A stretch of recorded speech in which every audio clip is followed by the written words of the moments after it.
अस्सलाम वालेकुम जी बच्चों, कैसे हैं आप लोग? सब ठीक हैं? नहीं जी बच्चों, आज हमने एक्सरसाइज करनी है 1.13 और ये नए तरीके से कराऊंगा। इंशाल्लाह बड़ा अच्छा समझ आएगा क्योंकि ये ज़रा ना इसमें इस चीज़ में क्लियर होता है। ये आपको जो नज़र आ रहा है ना, इसमें बड़ा क्लियर नज़र आएगा और साथ साथ मैं आपको लिख के समझाऊँगा तो ये बड़ा अच्छा जो है क्लियर आएगा। और मैं भी साथ आ रहा हूँगा, मेरी फ़ोटो भी आएगी तो बड़ी अच्छी एक चीज़ हो जाएगी। तो इसको समझते हैं। देखिए, इसमें सबसे पहले ज़ाहिर है हमने जो पहले देखे पढ़ा हुआ है रेशो, ये आपको रेशो नज़र आ रही होगी, ये पहले जो लिखा हुआ रेशो। अब रेशो क्या थी भला, किसी को याद है?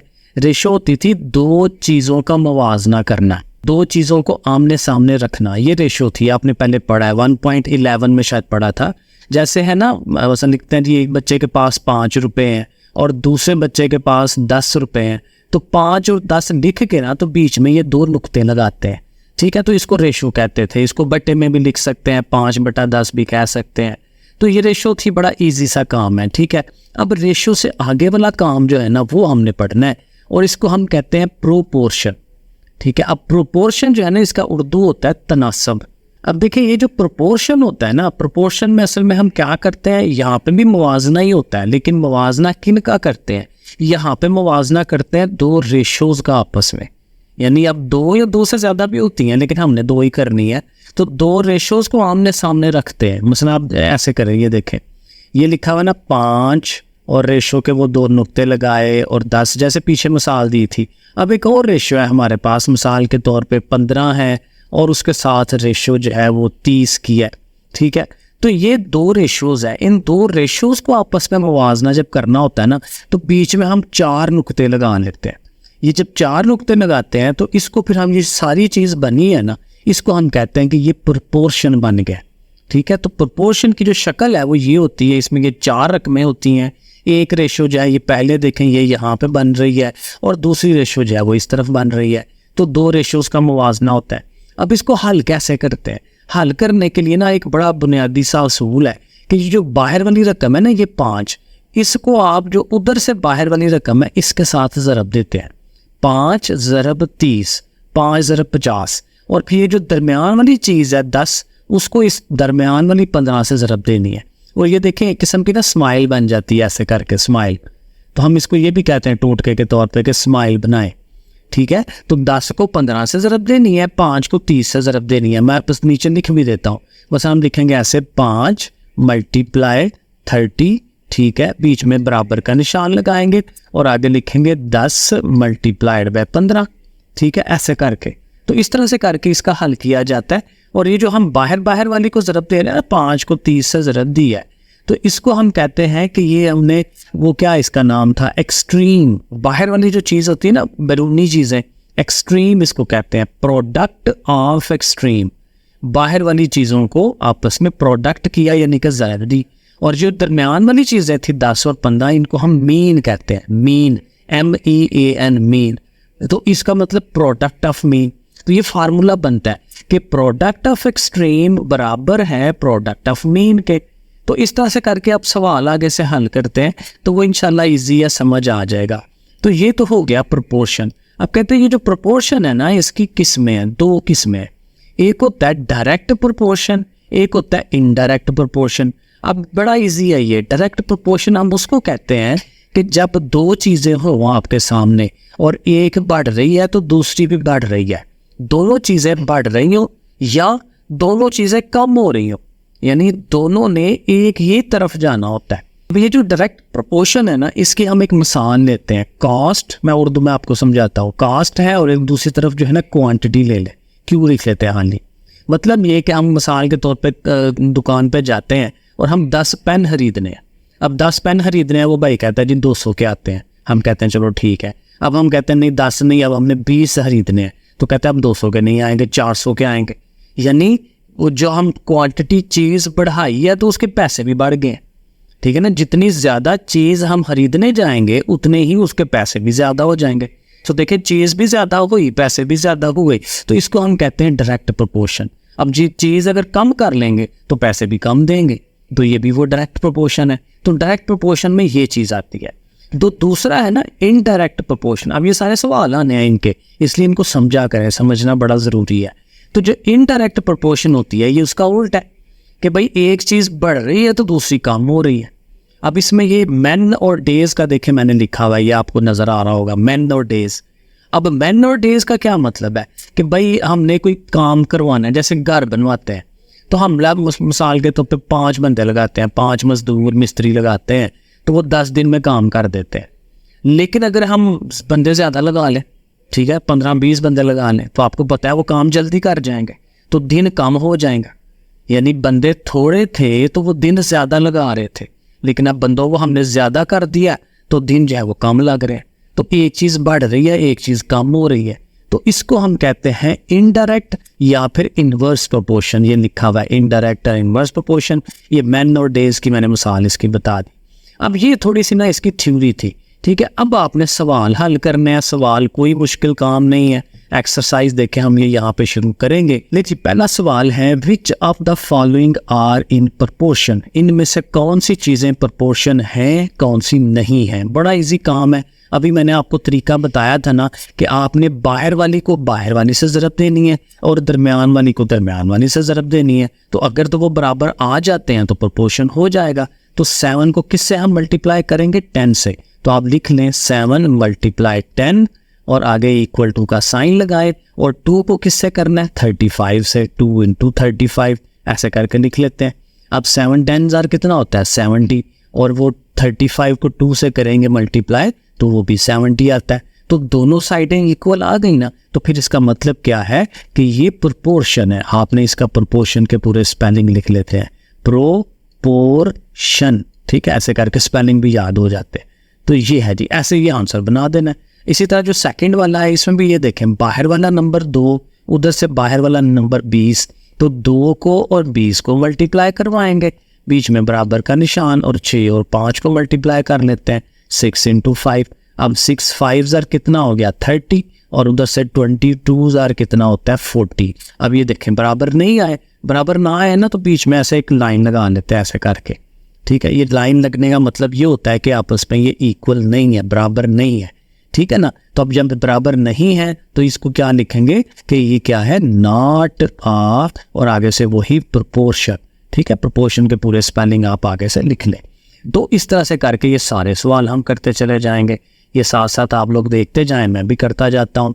अब यहाँ पे बाहर वाली कौन सी है, 16 है, और उधर से बाहर वाली है 3, और दरमियान वाली क्या है जी, 12 है और 4 है, ठीक हो गया। अब 16 को 3 से करेंगे मल्टीप्लाई तो 48 आता है, और 12 4 बार ये भी 48 आता है, तो ये भी बराबर है। तो ये भी क्या होगा, प्रोपोर्शन बन जाएगी। आगे चलते हैं, 15 को हमने किससे करना है जी, 30 से करना है, और जो दरमियान वाली है 9 है और 50 है, इनको हमने करना है। 15 3 बार 45, 450, 0 भी साथ लगेगा, और 9 5 45, और उसके साथ भी 0 है। वाह, दोनों साइडें बराबर आ गई, तो ये भी क्या होगी, प्रोपोर्शन हो जाएगी, बिल्कुल ठीक है। आगे नंबर 5 वाले पे चलते हैं, लास्ट पार्ट है पहले क्वेश्चन का। इसमें भी वैसे ही बाहर वाली चीज़ 20 है, उधर से बाहर वाली चीज़ जो है वो 40 है। इधर आए दरमियान वाली में आए तो 4 है और 3 है। ये नज़र आ रहा है कि ये बराबर नहीं आनी। 4 2 बार 8 है, 2 ज़ीरोज़ हैं, और 4 3 बार 12 है। दोनों साइडें क्या हो गई हैं, बराबर नहीं आई।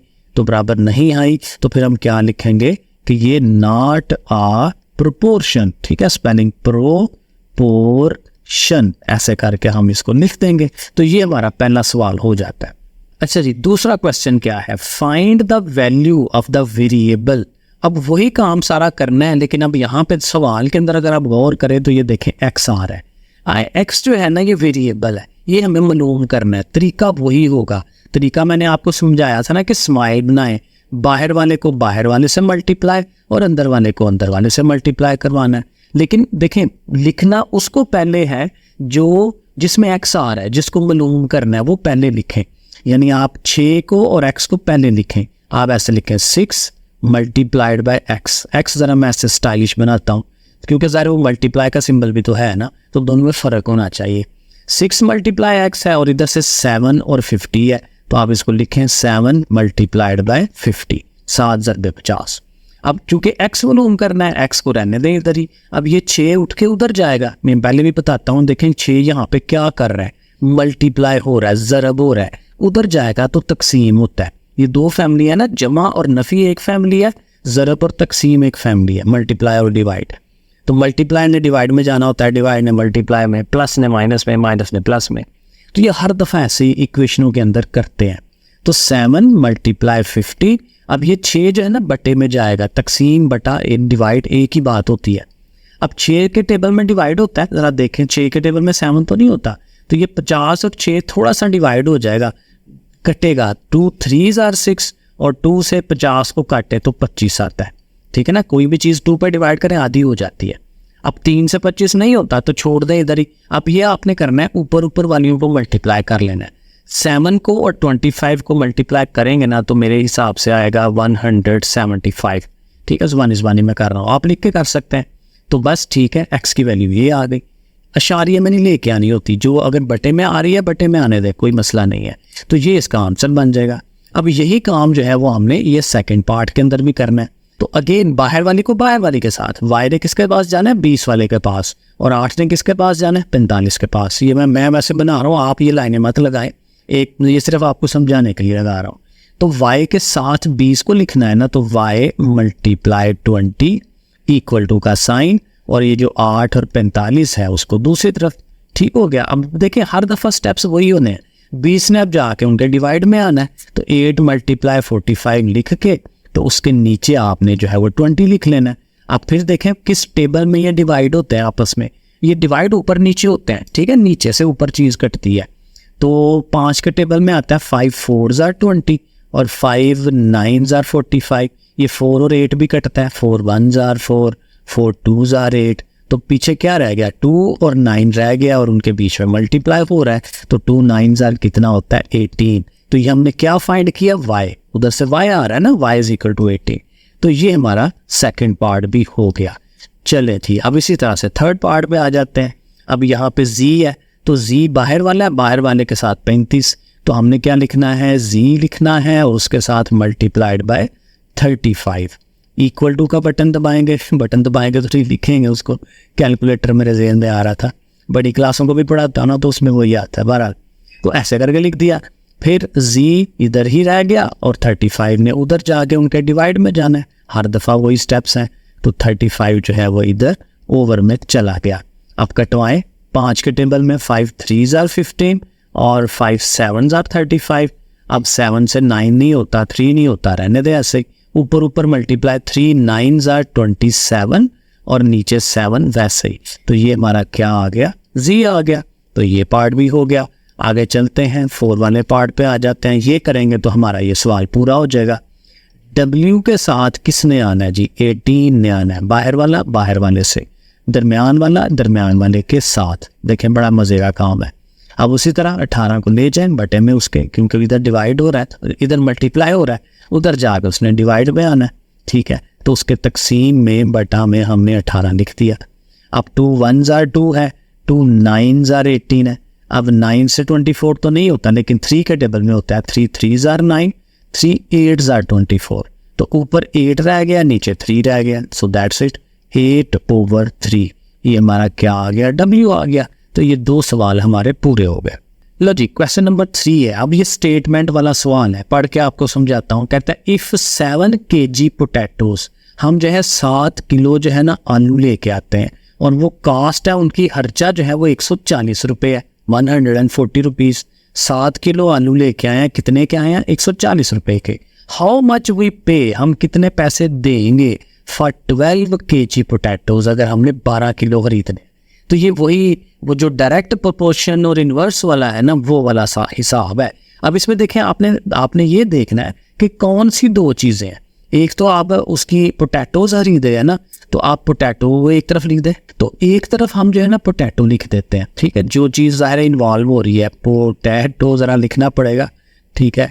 ये जो भी है ये पोटैटो हो गया। और दूसरी तरफ क्या है, उसकी कॉस्ट है, उसका खर्चा है कि जो एक पोटैटो है वो कितने के ये आ रहे हैं।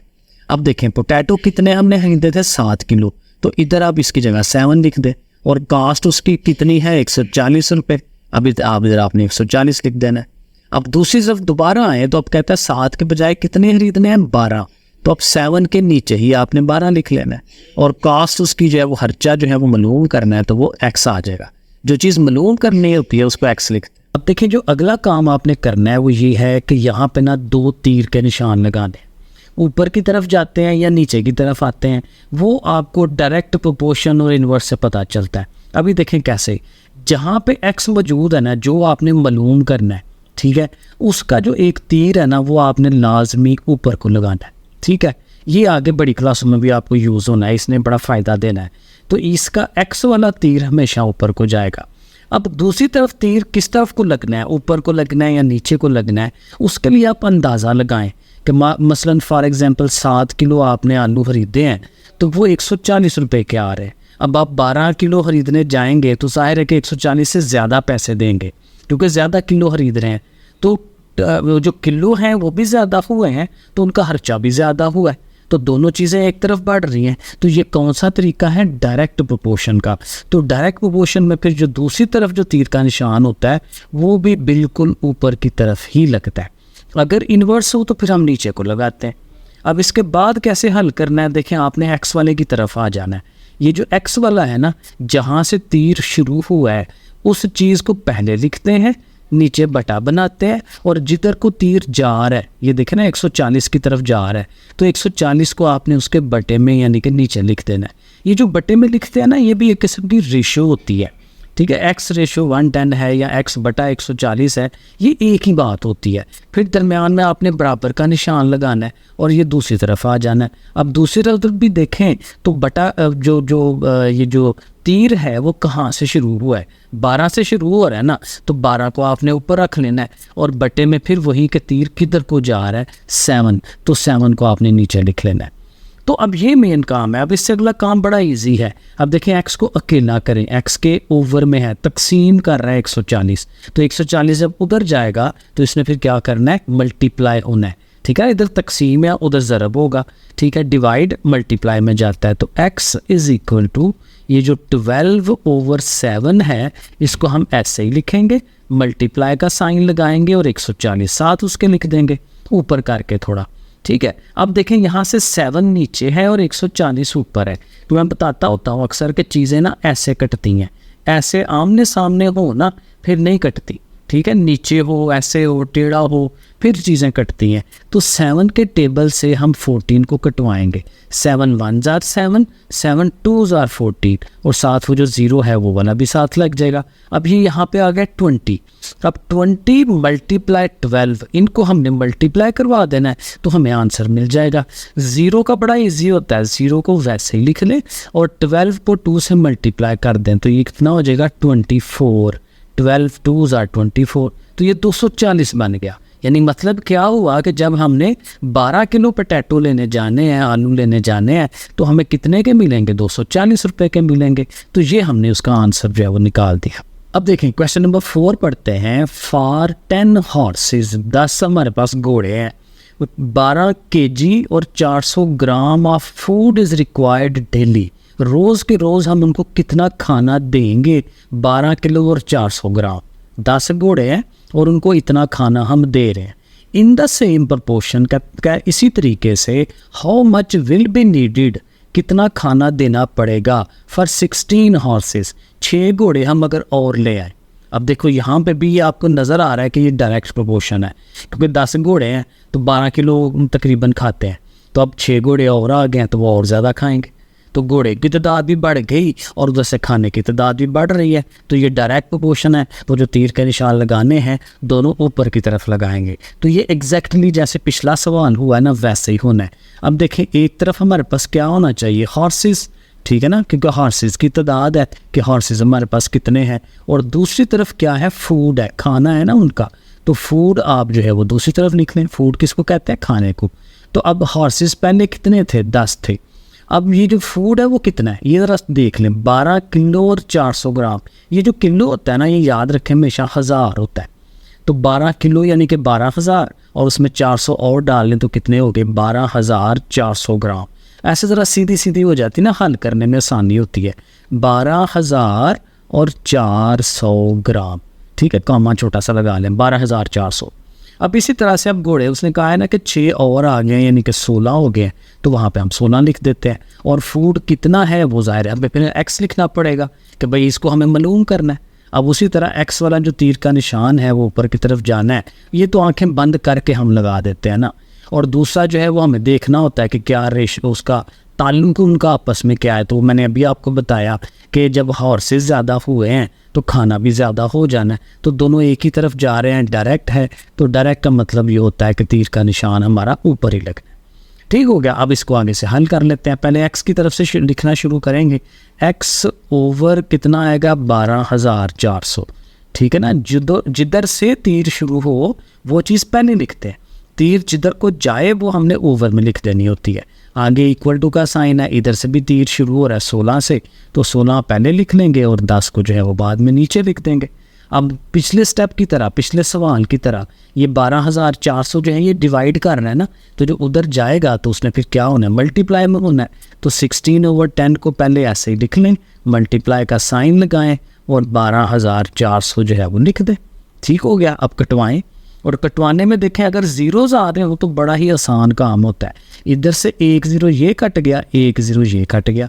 ठीक हो गया। अब ऊपर क्या है 16 × 1240। अब ये ज़रा मल्टीप्लाई हमें करना पड़ेगा। अब मुझे ज़ुबानी भी नहीं आता, कैलकुलेटर पकड़ के तो मैं कर देता हूँ। आप ज़ाहिर ऐसे रफ अमल में ना, ऐसे ज़ाहिर आपको पता है आप लोग तो छोटे हैं, अभी कैलकुलेटर अलाउ नहीं है, तो इसके नीचे आप 16 लिख के ऐसे आप मल्टीप्लाई करवा लें। चलिए मैं भी ऐसे ही कर लेता हूँ। 6 0 0, 6 4 24, 4 लगा 2 कैरी, 6 2 12 और 2 14, फिर 1 कैरी हुआ, 6 1 6 और 7। ठीक है ना। आप भी ज़रा ऐसे करते हैं, और फिर जब 1 से करेंगे तो वो सारी चीज़ें वही आती हैं, 0 4 2 और 1। तो ये कितना हो जाएगा 0 4 4 और 4 8, 7 और 2 9 और 1 19,840। तो ये 19,840, 4 और 0 मैंने पहले लिखा हुआ था, यानी 19 किलो, ये 19,000 है ना, तो 19 किलो और 840 ग्राम। ठीक है। आप इसको ऐसे भी आंसर दे सकते हैं कि 19 किलो है और 840 ग्राम है, इतना हमें जो है वो घोड़े को वो पूरा खाना जो है हमें लाना पड़ेगा। अब अगला क्वेश्चन देखें, क्या कहता है जी, the cost of 16 quintals of bean. Bean जो होता है ना, ये दाने होते हैं, जैसे गंदम के दाने हैं या कोई और है, दालें वगैरह हैं। तो कहता है वो हमने उसका वो ख़रीदने जा रहे हैं, हम मार्केट से, हम बाज़ार से उसको ख़रीदने जाते हैं, और कितनी लेके आते हैं 16 क्विंटल। अब क्विंटल यहाँ पे नहीं होता, ठीक है, ये बाहर के मुल्कों में होता है, तो आप समझ लेंगे 16 किलो लाने चले, ठीक है, या 16 मन लेने चले हैं, कुछ भी। ठीक है। तो 16 किलो के ज़रा समझेंगे तो इजी हो जाएगा ना, कि हमने जी 16 किलो बीन्स लाने हैं, और वो कितने के हमें पड़ रहे हैं 40,400 के, ये उसने लिखा हुआ 40,400 रुपये के। तो कहते हैं how much will 4 quintal cost. तो अगर हमने सिर्फ 4 किलो लाने हों तो फिर कितने होंगे। अब ये भी देखिए सीधा है, क्योंकि 16 क्विंटल 16 किलो लाने हैं तो 40,000 रुपये लग रहे हैं। अब अगर हम थोड़े लाने हैं, 4 लाने हैं 4 किलो, तो थोड़े पैसे होंगे। ठीक है, किलो भी थोड़े हो गए और वो 10 रुपये भी थोड़े हो गए, तो ये भी डायरेक्ट है। ठीक है। अब इसमें चीज़ें लिखनी क्या है, ठीक है, बीन्स है ना, तो बीन्स लिख लेते हैं एक तरफ। ठीक है, बीन्स जो है वो हम इधर लिख लेंगे, और दूसरी तरफ क्या है, उसकी कॉस्ट है, उसका खर्चा है कि वो कितनी, या कॉस्ट लिख लें या प्राइस लिख लें, एक ही बात है। तो पहले कितने बीन्स हैं 16 क्विंटल, ठीक है, और उसकी कॉस्ट कितनी है 40,400 रुपये। ये मैंने बीच में कामा लगाया, ठीक है, कामा ना भी लगाए तो है, सीधा सीधा लिख दें। उसके बाद कहता है कि 4 किलो बीन्स लेने हैं या 4 क्विंटल लेने हैं, तो उसका खर्चा कितना है, ज़ाहिर है हम उसको एक्स कह लेंगे। अब यहाँ पे ज़ाहिर है इसका तीर भी ऊपर को जा रहा है और इसका तीर भी हमारा ऊपर को ही जाना है, हमने पहले ही समझ लिया। अब बिल्कुल पिछले सवाल की तरह एक्स ओवर हमने ये 40,400 लिखना है, ठीक है, और इधर से भी 4/16 कर लेना है, जैसे मैंने पिछले सवालों में समझाया। अब अगला स्टेप वही होगा कि 4/16 कर लेते हैं और उसके साथ मल्टीप्लाई 40,400 जो है वो लिख लेंगे। अब यहाँ से देखें, ये 4 और 16 कटता है, 4 1 4, 4 4 16। अब यहाँ पे 4 आ गया ना, तो इस 4 से इधर से कटवा लें, ठीक है, और ये भी इजी है। 4 अब देखें, ये ऐसे 4 1 4, फिर 0, फिर 4 1 4, फिर 0 0, तो ये सीधा सीधा ये कितना आ रहा है 10,000, ठीक है, और फिर 100, ठीक है, 10,100। तो इतने पैसे जो हैं हमें लगाने पड़ेंगे 4 क्विंटल लाने के लिए। अब ज़ाहिर 16 पे देखना 40,000 था, तो 4 पे देखें 10,000 हो गया, कम हो गया, तो ये बिल्कुल सही हम कर रहे हैं उसको।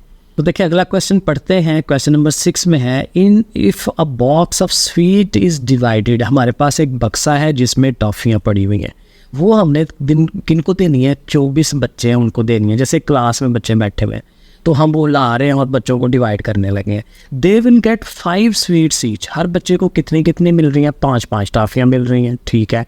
How many each will get, हम हर बच्चे को कितनी मिलेंगे? If the number of children is reduced by 4, अगर 4 बच्चे कम कर दिए जाए, 4 बच्चे कम कर दे तो फिर कितनी मिलेंगी? अब ये साथ लिखते हैं, ज़ाहिर एक तरफ चिल्ड्रन है, बच्चे हैं, और दूसरी तरफ स्वीट्स हैं, तो ये लिख लेते हैं, उसके नीचे लिख लेते हैं। अब पहले कितने बच्चे हैं जी? 24 है, 24, और हर बच्चे को कितनी कितनी मिल रही हैं? 5-5 मिल रही हैं, ठीक है, ओके हो गया। अब 4 बच्चे हमने कम कर देने हैं, तो 4 कम करेंगे तो 20 रह जाएंगे पीछे, और अब हर बच्चे को कितनी मिल रही है हमें नहीं पता, वो हमें एक्स कह लेना है। अब आपको पता है कि ये हमारा तीर जो है वो हमेशा ऊपर को जाता है, एक्स वाला।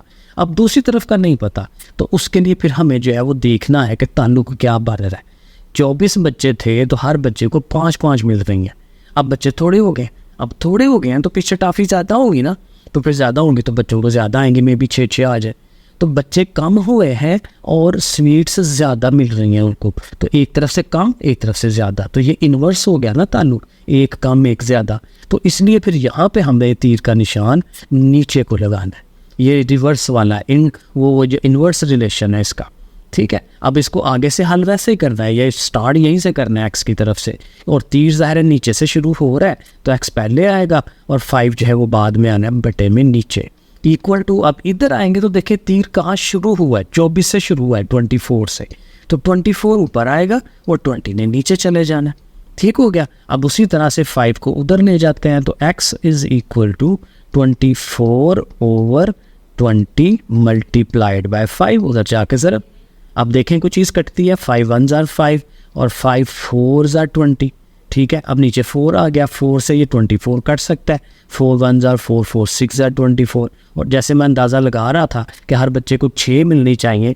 तो देखें 6 ही मिल रही हैं, x इज़ इक्वल टू 6 आ गया, क्योंकि बच्चे कम हो गए हैं तो बाकी बच्चों को ज़्यादा मिलनी है, तो हर एक बच्चे को एक एक टॉफ़ी जो है वो एक्स्ट्रा मिल जाएगी। आगे चलें, क्वेश्चन नंबर 7, यहाँ क्या करना है? If 2 men takes 10 days to cut a tree, 2 आदमी जो है वो दरख्त काटने पर लगे हुए हैं और उनको कितना टाइम लगता है? 10 दिन लगते हैं, वो दरख्त जो है वो काट लेते हैं, ठीक है। आगे क्या कहता है? हाउ मेनी डेज, कितने दिन लगेंगे? विल टेक 4 men, अब बजाय 2 आदमी लगाने के हम कितने लगा रहे हैं? 4 आदमी लगा रहे हैं, ज़्यादा आदमी लगा रहे हैं, तो ज़ाहिर है अब क्या होगा? जल्दी काम हो जाएगा। 2 आदमी लगाए थे, 10 दिन लगा रहे हैं काम करने में, 2 और लगा दिए, आदमी ज़्यादा कर दिए तो काम जल्दी हो जाएगा, आदमी ज़्यादा काम जल्दी, तो ये यहाँ से ही नज़र आ गया कि रिवर्स है, ठीक है। तो रिवर्स वाले में तीर हमने नीचे को लगाना है, पहले ये आइडिया ले लिया। अब अगला काम ईजी है। कौन से 2 चीज़ें हैं जी? एक तरफ आदमी हैं, आदमियों को हम क्या कहते हैं? मैन कहते हैं, और दूसरी तरफ क्या है कि उनके दिन कितने लग रहे हैं? डेज। तो ये 2 चीज़ें हमने लिखनी है। तो पहले आदमी कितने हैं जी? 2 हैं। दिन कितने लग रहे हैं? 10 दिन लग रहे हैं। फिर हमने क्या किया? आदमी बढ़ा के 4 कर दिए, तो अब दिन कितने लगेंगे वो हमारा x हो जाएगा। अब उसी तरह से x वाला तीर तो हमेशा ऊपर आता है ना, तो हमने समझ लिया पहले ही कि ये रिवर्स है, तो इसलिए इसका तीर नीचे को जाना है। आगे से हम उसी तरह से x/10 करेंगे, ठीक है, जैसे पिछले सवाल में करते आ रहे हैं, इक्वल टू। अब इसका तीर 2 से स्टार्ट ले रहा है ना, तो 2 को ऊपर रखेंगे और 4 को नीचे। अब 10 ने जाकर डिवाइड करना है, तो ये डिवाइड नहीं मल्टीप्लाई करना है, 2/4 डिवाइड तो वो पहले से ही है ना, तो into 10 करते हैं, ठीक हो गया। अब देखें 4 से पहले इधर से कटवाने, 2 1s are 2, 2 2s are 4, 2 से फिर आप 10 को कटवाने, 2 5s are 10, ठीक है। तो फिर एंड पे क्या बच गया? 5 बच गया। तो इसका मतलब क्या हुआ कि जब 4 आदमी लगाएंगे तो कितने दिनों में वो काम ख़त्म कर लेंगे? 5 दिनों में ख़त्म कर लेंगे, जल्दी हो गया। अगला question number 8, if 1 person takes 10 days, एक बंदा लगाया हुआ है और वो 10 दिन लगाता है किस काम में? To pick the apples from a garden, एक बाग में उसको भेजा हुआ है और किसी दरख्त से एप्पल्स उतारने हैं। तो एक बंदा कल्ला लगा हुआ है, ठीक है, तो कितने दिन लगाता है? 10 दिन लगा देता है। How many days will take 5 people, अब एक के बजाय कितने लगा लिए? 5 बंदे लगा दिए, तो कितनी जल्दी वो कर लेंगे? तो ये एग्जैक्ट पिछला सवाल है, क्योंकि आदमी जब ज़्यादा करेंगे काम जल्दी हो जाएगा, आदमी ज़्यादा काम जल्दी थोड़ा, यानी कि ये भी रिवर्स है। ठीक है। और यहाँ पे भी मेरे हाथ में वही है, क्योंकि एक तरफ मैन हो जाएंगे, ठीक है, ये बिल्कुल सेम पिछले सवाल की तरह, और दूसरी तरफ वही है कि डेज़ हैं, दिन है। और पहले आदमी कितना, एक, कितने दिन लगा रहा है, 10 दिन लगा रहा है। अब हमने आदमी कितने कर दिए, 5, और कितने दिन लगने हैं हमें नहीं पता, वो हमें मालूम करना है। एक्स वाला तीर ऊपर को लगा दे, इसका हमने चेक कर लिया है कि ये इन्वर्स है, तो तीर नीचे लगना है। एक्स से स्टार्ट लेते हैं, एक्स ओवर 40 आप लिख लें, इक्वल टू, और तीर इसका 1 से स्टार्ट हो रहा है, 1/5 लिख लेते हैं। ओके, अब 10 इधर डिवाइड में है, उसी तरह उधर जाके उसने मल्टीप्लाई में आना है, तो मल्टीप्लाइड बाय 10 लिख दें। और ये बड़ा इजी है, 5 1s are 5, 5 2s are 10, तो फिर 2 रह गया, 2 1s are 2, तो इसका मतलब कि 2 दिनों में वो काम ख़त्म कर लेंगे, क्योंकि लोग ज़्यादा हो गए, तो 2 दिनों के अंदर अंदर इसने सारे एप्पल्स जो है वो ले लेने हैं। और ये लास्ट वाला क्वेश्चन है, question number 9, if 1% takes 7 days। अब ये भी हमें वही लग रहा है कि एक बंदा लगा हुआ है, 7 दिनों के अंदर क्या करता है, एक घर से ना मक्खियाँ मच्छर जो है वो भगाता है, 7 days लगा लेता है, पूरा हफ्ता लगा देता है। हाउ मैनी डेज, कितने दिन लगेंगे, विल 7 people, अगर 7 ही बंदे लगा दिए जाए, तो मेरा ख्याल है एक दिन में काम हो जाएगा। तो चीज़ वही है, सेम चीज़ है। आपने एक तरफ जो है वो मैन लिखने हैं, बिल्कुल सेम सवाल है, और दूसरी तरफ जो है वो डेज लिख लेने हैं। अब पहले कितने आदमी हैं जी, एक आदमी लगाया हुआ है, और दिन कितने लग रहे हैं, 7 दिनों में काम हो रहा है। अब हमने बंदे 7 लगा दिए, ठीक है, 7 लगा दिए, और दिन कितने होने हैं, वैसे वो 1 होने हैं, मुझे पता है, ठीक है। और इसमें भी वही है कि इसका तीर ऊपर को लगना है, इसका नीचे को लगना है, एक्स की तरफ से शुरू करे, एक्स ओवर 7, और इधर से 1 से शुरू होगा, क्योंकि तीर उधर से शुरू हुआ है, 1/7। अब ये ओवर वाला 7 उधर ले जाए, एक्स को कहना करवाएं, ठीक है, तो 1/7 मल्टीप्लाई 7, क्योंकि इधर डिवाइड में है, तो 7 और 7 कट जाता है, 1 1 1s are 1, तो देखें ना वही आंसर आ गया कि एक दिन के अंदर, 1 डे के अंदर ही वो सारा काम जो है वो हो जाएगा। ले जी, एक्सरसाइज डन हो गई, ठीक है, समझ आ गई आप लोगों को। नेक्स्ट इंशाल्लाह अगली एक्सरसाइज भी ऐसे ही करते हैं, ज़्यादा अच्छी समझ आएगी। ओके, फिर अल्लाह हाफिज़।